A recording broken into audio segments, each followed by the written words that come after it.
Hi, I'm Isla Wagaman, and this is Miss Judge. And today we're going to be talking about whatever, because our last podcast didn't save. No, I'm not salty. Can you hear it? No, I'm not salty. So we'll figure it out. How was your weekend? It was good. How was yours? Oh, it was good. Yeah. We went maple tasting in Somerset County, so we got to see the whole process of how maple syrup gets made with a local family that produces it, and then we went to another little local family. It's like a better wine tasting. It is much better. Yes, it was great. I wanna do a cheese tasting real bad. Yeah, I've never done that either, but there's a shop in Cleveland called Isla's, and it's a restaurant dedicated to cheese, and I've never felt more seen in my life. Yeah, right? Yeah. What's your favorite cheese?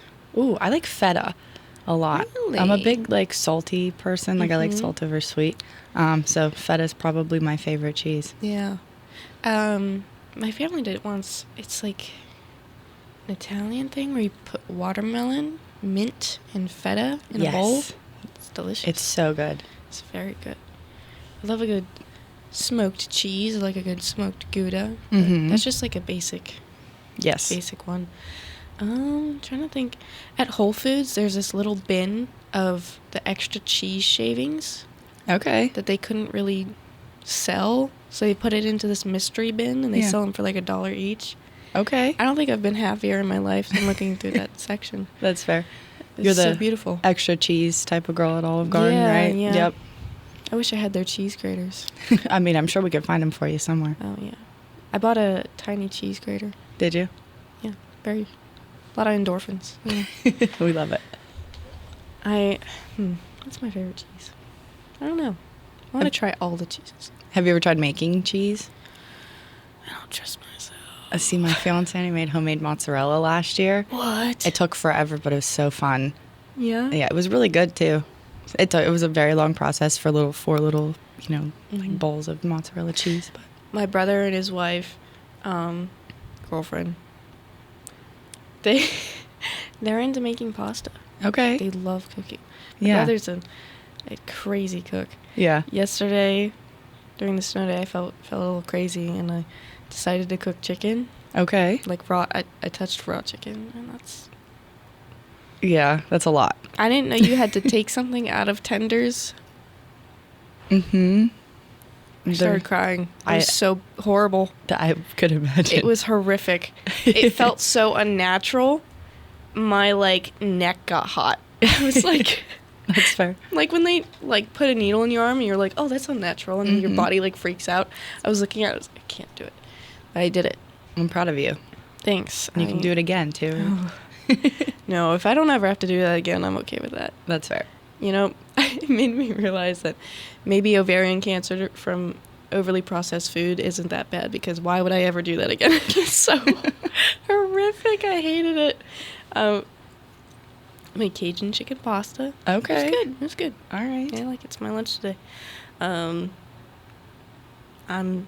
mediocre at baking. Okay. I can do some of it. Yeah. I can bake a little. I like making mini cheesecakes. That's probably my favorite thing to bake. Oh, how do you do that? Well, it's super simple. We do like a Nilla wafer crust on them, so you don't even have to use butter or anything. It just kind of the weight of the cheesecake holds it down a little bit, and then it's cream cheese, vanilla, the basic ingredients, and you just put them in the little tassy cups, and they're really small and cute. I like that. Mm-hmm. I like that a lot. Yeah. Did you do anything fun for the snow day?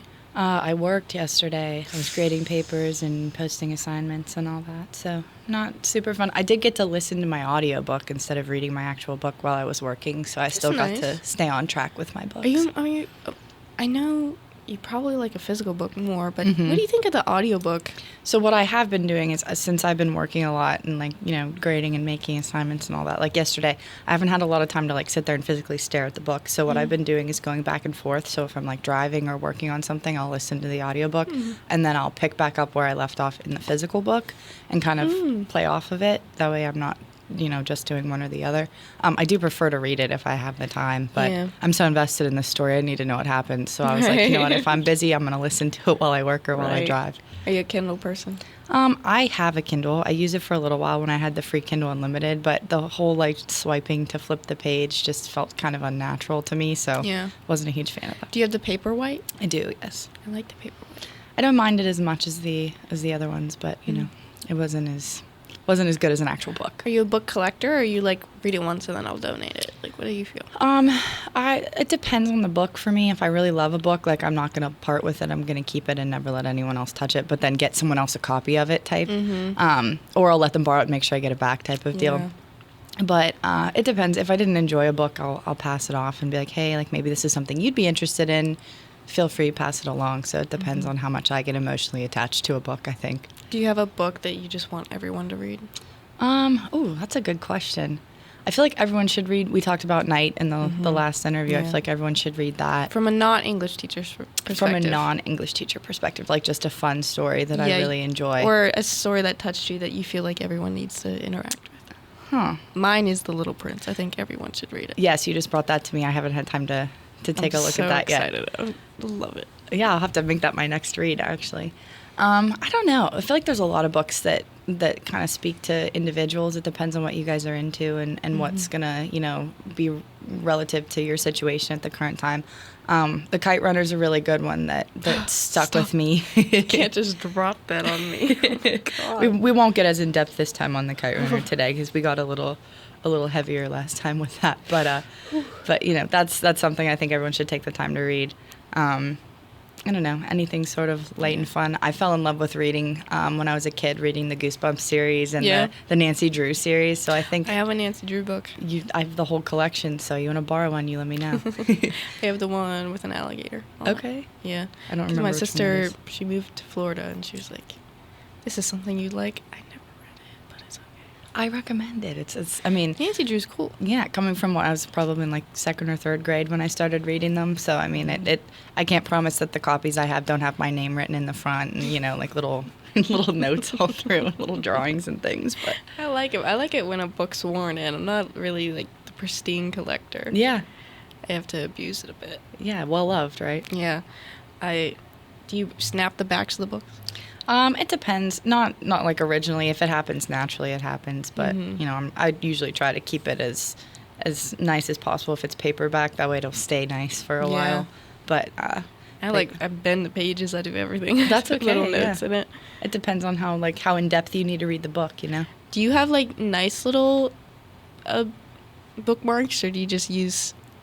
So it depends on what I have access to at the time. Because if I get a new book and I just want to start reading it immediately, as long as we're not dog-earing pages on my books, for me, I'm good. I've used like a card, or I've used like a receipt one time. Like it just depends on where I'm at.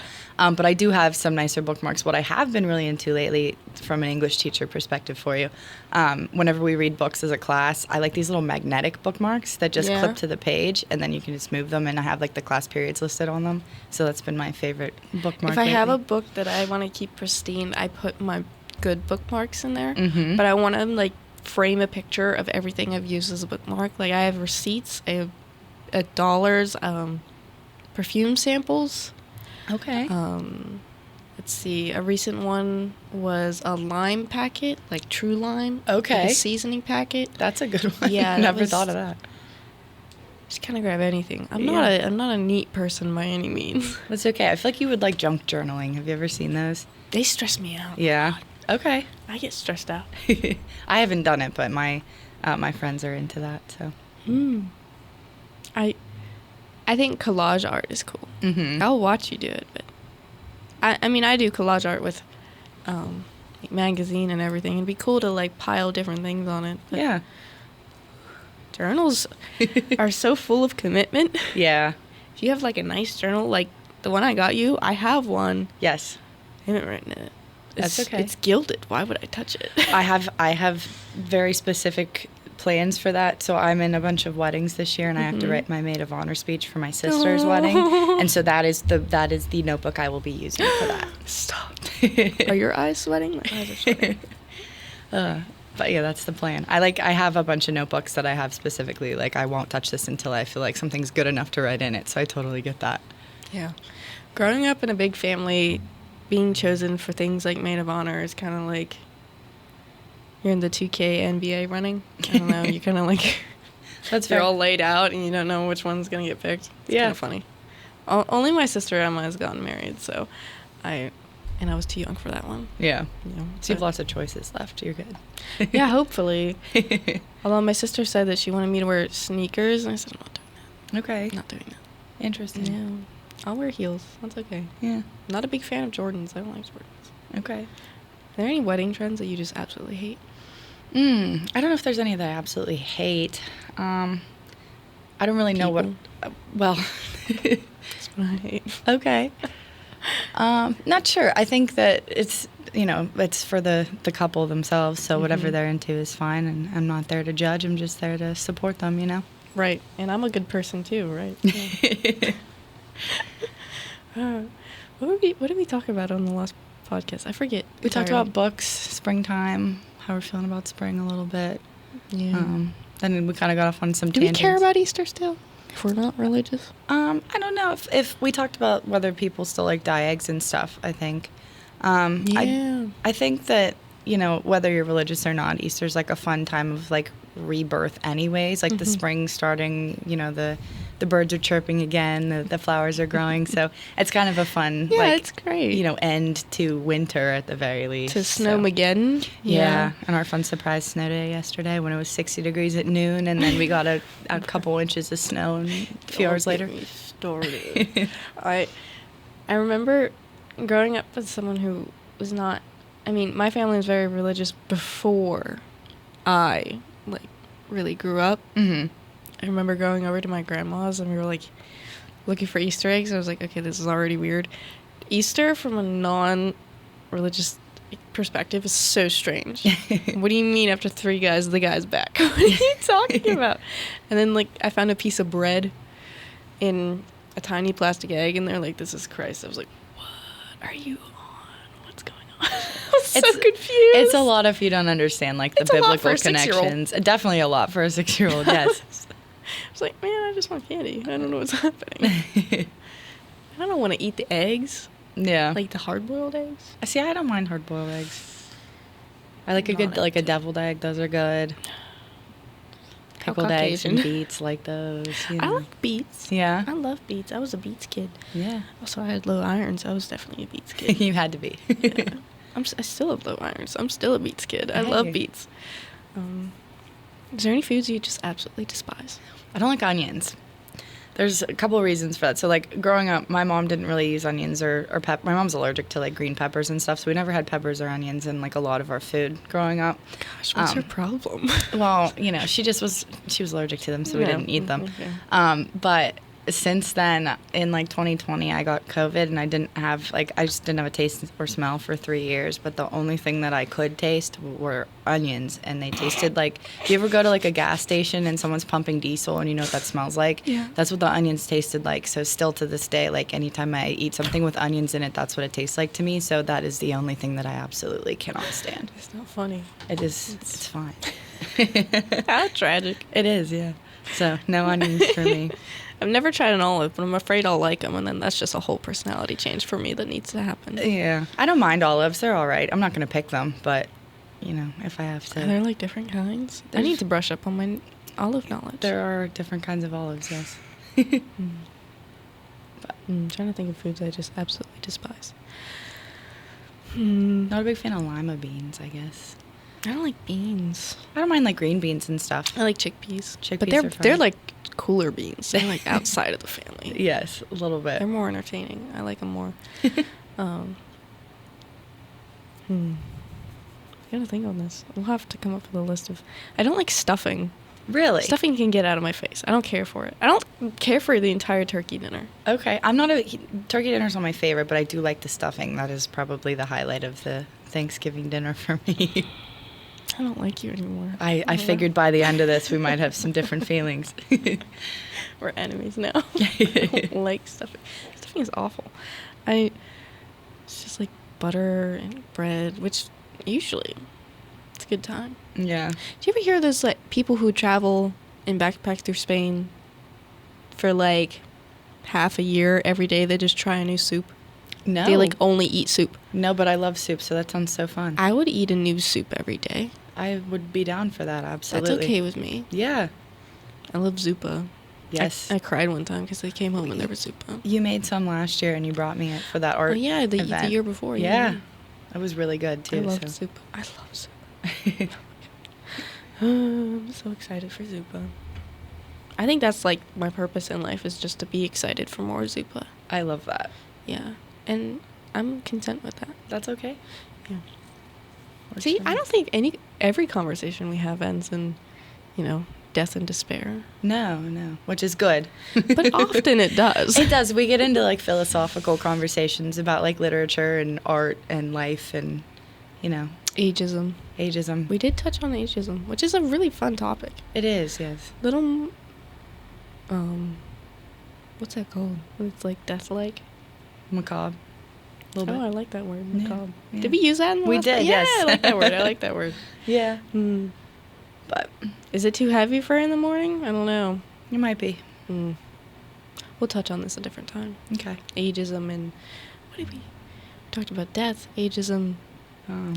Historical things, like how we're going to record today in the history books and yeah. all the serious topics, Huh. I'd like to have, like... I don't want to be remembered, I don't think. But I think it's pretty cool in the same way that Antoine, whatever the French last name, wrote The Little Prince. Mm-hmm. There's not much known about him, but he just wrote that. I would Yeah. like to have one piece to contribute. Just for you, too. Just for me. And then if somebody picks up on it, it's not like you, did it for fame. Just to know that I left something beautiful that someone could look at. Absolutely. I would like that. Yeah. Weave your art, too. I mean, Yeah, even behind all your pieces of My art. my art. Yes. my little- Yes. My uncomfortable bowls and... I love those. I always They're love really when you cool. show I me like your art. them. Yeah. You better show up to the art show. I will be at the art Okay, show. Good.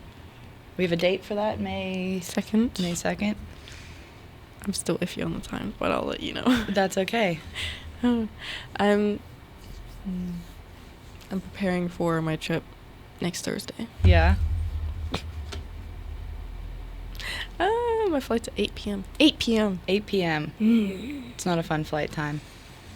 No, it's not. 8 p.m. Yeah. I'd rather get up at 3 in the morning to go do that. Yeah. I like the early morning atmosphere of the airport. It's a lot slower. Mm-hmm. Mm-hmm. I like being around fewer people in the mornings like that, and Mhm. it's kind of like a get your coffee and acclimate to the day type of time, I feel also more productive. Yeah. I'm the most miserable person to be around when I'm tired. It's so bad. Yeah. I don't make sense. I'm talking like I've had a stroke. Okay. Yeah, where like there's typos in my speech. Okay. How does that happen? Yeah, you and typos don't usually go along No, too. but when I talk, they do. Yeah. I don't want to do it. I don't want to go. It'll be okay. Are you afraid of flying?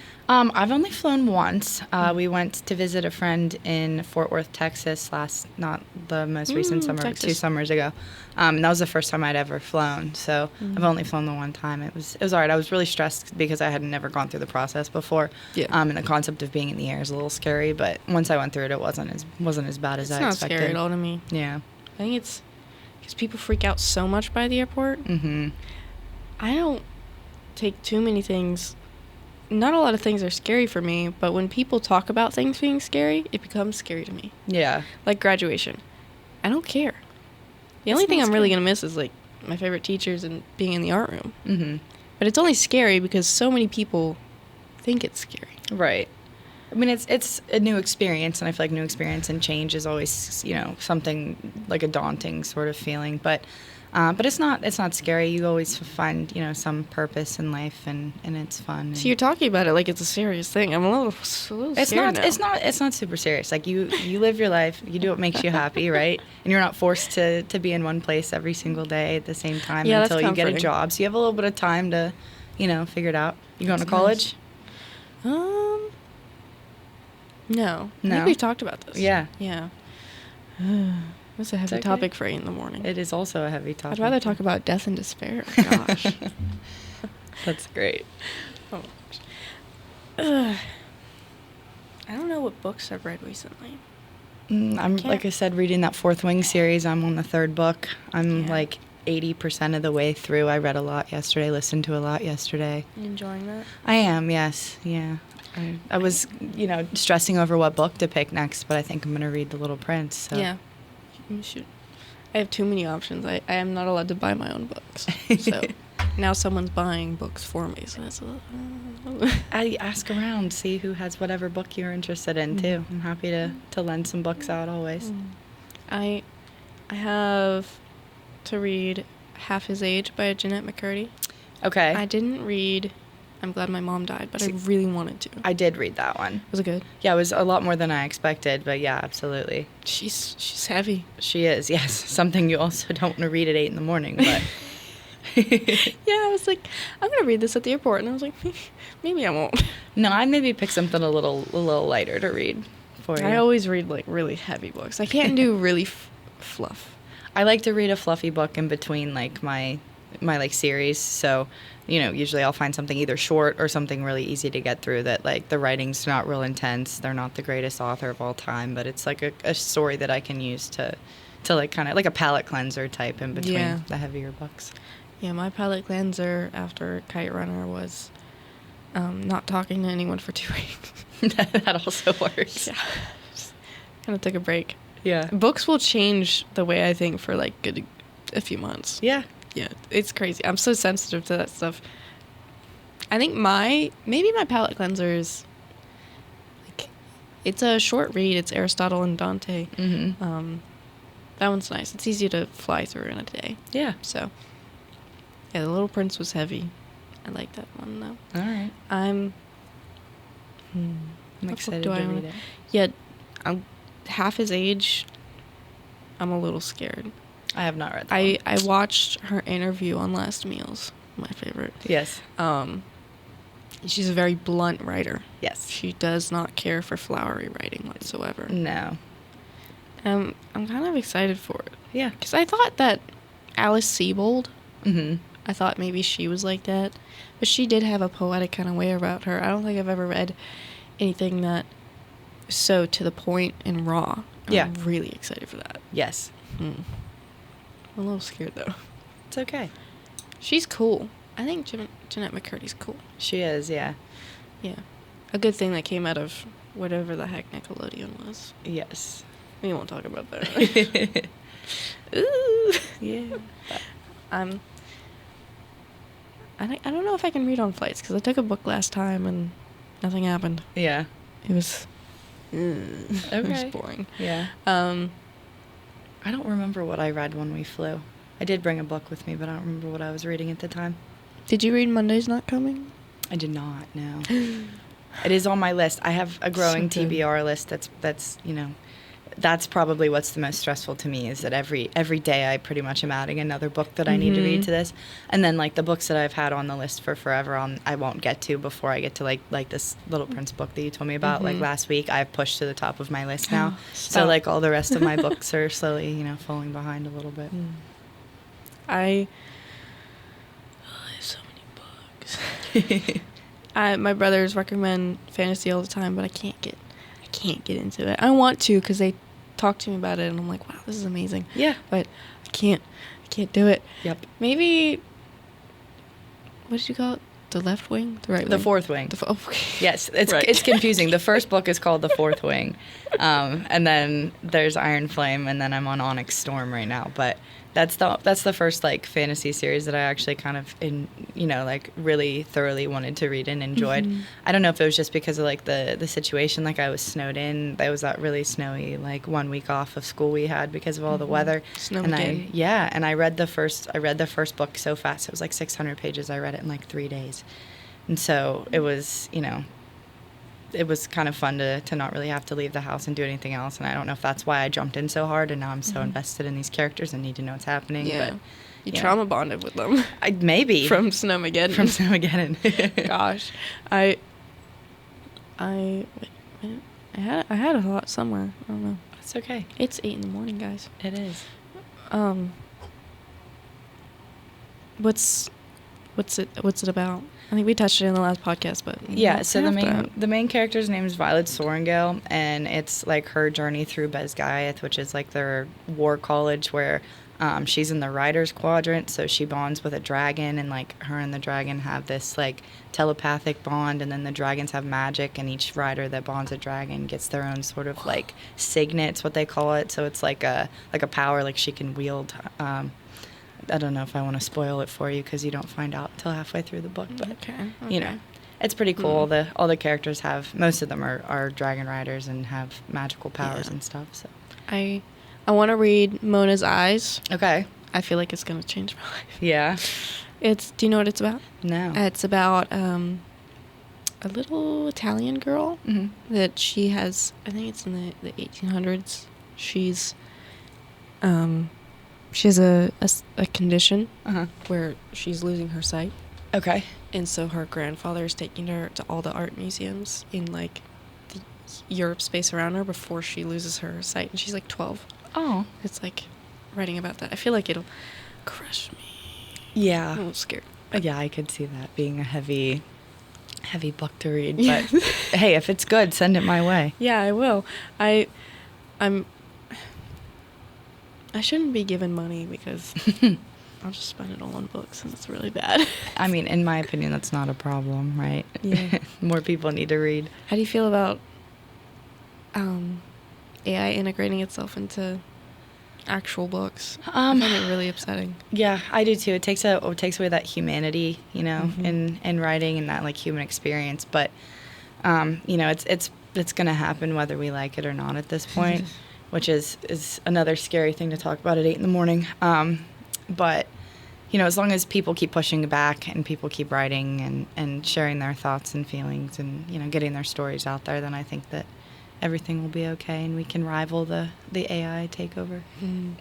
It's really, really scary. But I think that with the way AI has integrated itself into the media already, there's such a pullback already. Yeah. And like I said in the other podcast, maybe we will dip into heavier topics, but I think the truest form of being human is to put out through art, through writing. I mean, at funerals, you read poetry. Weddings, you read your, what is it called? Vows. Those are the most death and, you know, that kind of marital commitment. That truest form of love is the closest we get to being human. Yeah, truly. Absolutely. And that's when we bring in the art. And I think there's no way that AI can overtake that whatsoever. I don't think that's possible. So yeah, it's very scary, but I think there's going to be a serious drawback when it comes to those things. Yeah, absolutely. Hopefully, at least, especially in like the humanities and like arts and things like that. Yeah. Some art forms never die. Right. Kind of like ballet and opera. Have you seen that? I have seen that. That was really frustrating for me. I'm not like the biggest Timothée Chalamet fan of all time, but I did see that. And kind of looks like a really well-pointed ballet slipper. Sorry. No, that's an interesting point, actually. Sorry. No, I get that, but yeah, it was kind of cool to see all the like the ballet and opera communities come out and be like, hey, like our art matters, just so you know. And it kind of put them in the spotlight, so maybe it was a good thing that he made that comment. I definitely heard some names I haven't heard in a long time. Yeah. And did you see Matthew McConaughey's face? He was just like, yeah. He like rushed it away because he really revealed his true colors there. Yeah. It's crazy to me that he would. Are you not embarrassed? How embarrassing is that to say? Yeah, I heard they joked about it at the Oscars again. Yeah. So, and he seemed to take the joke well. So I'm hoping that he, you know, is understanding. I love those moments where people just kind of get kicked off their pedestal. I know you've been in every movie the past 4 years. I know you've been a big person in the scene, but I think everyone needs that ego to be kicked a little bit. Yeah, keep everybody in check. You know. Yeah, you can't just blab on about anything. Yeah, all art forms do matter. They do. Timothy Clamalot. That's what I used to call him, Clamalot. I didn't know how to say his name. Fair. But yeah, I haven't painted in a while. I actually need to get back into that. Oh my gosh, what are you doing? I know. I painted a portrait of my fiance's family dog that they had last Christmas, I think, was the last thing I painted, so it's been a while. Gosh. I know. What are you thinking of painting next? I don't know. That's the problem. Like, I'm always stuck in this, like, cycle of what's worth painting almost, even though, like, everything is worth painting, you know what I mean? It just, like, being creative is fun, but I always get into my head as to, like, what I need to focus on next. That was so beautiful. I'm sorry, can we pause? What's worth painting? Oh my God. What a sentence. Thank you. It's kind of like what's worth putting in my fancy notebook, you know what I mean? Like, oh, Plato would love you. Oh my God. What's worth painting?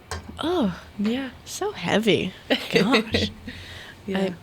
I've been into... I just did my little pot, and I wanted to do that because I wanted to practice, like, glowing embers. Yes. Coming out. I think that's cool. I've been seeing a lot of rounds, like, you know, a flight of stairs? Yeah. One of those, but in, like, a house. Okay. But an impressionistic style. Okay. And maybe oil. I'm really into that lately. Okay. Like, weird, just angles of normal things. That could be kind of cool. That. Yeah. I haven't touched charcoal in a while. I probably should. Yeah. I don't know the last time I used charcoal. I've been on an acrylic paint sort of, you know, tear. That's kind of all I've been doing lately. I did get a watercolor set for my birthday last year from one of my friends, and I really think that I need to learn how to, like, be better with watercolor. Oh my God. My little sister's insane with it. I can't touch it. Yeah. It freaks me out. Yeah. Even if it's just, like, to make little cards or something and do, like, the little watercolor flowers and use, like, fine-tip Sharpies and make, like, a cool little, you know, card design or something. I forget I have free will. Right? Oh, ever since I, like, met Miss K, she was able to look at things and break it down into shapes and understand why they interact with each other. And that was, like, my goal. And then the other day I did, this hour-long painting with someone, and I realized I could do that, and I was like, holy. Whoa. It is kind of wild to realize, like, what you're capable of. Yeah. Right? And then you're so proud afterwards because there's, like, a physical, like, you know, example of your hard work, and it's right in front of you. It's tangible, and you're like, look at this. Like, I am capable of this. I was like, whoa, after 4 years I can do something. That's strange. I thought I've just kind of been mediating my way through all of it, but then I was like, whoa, I can do something. Yeah, you should be proud. It was a really cool realization. I was like, oh wow. I haven't gotten to faces. Faces scare me so bad. I'm terrible with portraits. I did try a couple years ago. I painted, my mom wanted a family portrait, so I painted that. And I'm not good with skin tone, like undertones and stuff with skin tones, so that was super hard for me. Eyes, I think I was okay with. I feel like the nose and the mouth were kind of tough, and like just like the facial structure and the cheeks. I also want to lose the addiction to being realistic about faces. True. So I feel like that's what screws them up. Yeah. That's probably why, yeah. We need to pick up back on this. Yes. Maybe, like, in a few days. I don't know. I'm okay with that. Okay. Well, I guess that's all for now. Big stretch. Yeah. What do we say at the end of these?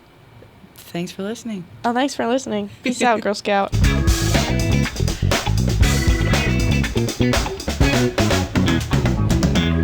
Well, that wasn't so heavy. No, it was kind of fun. Nice. I thought that, like, the last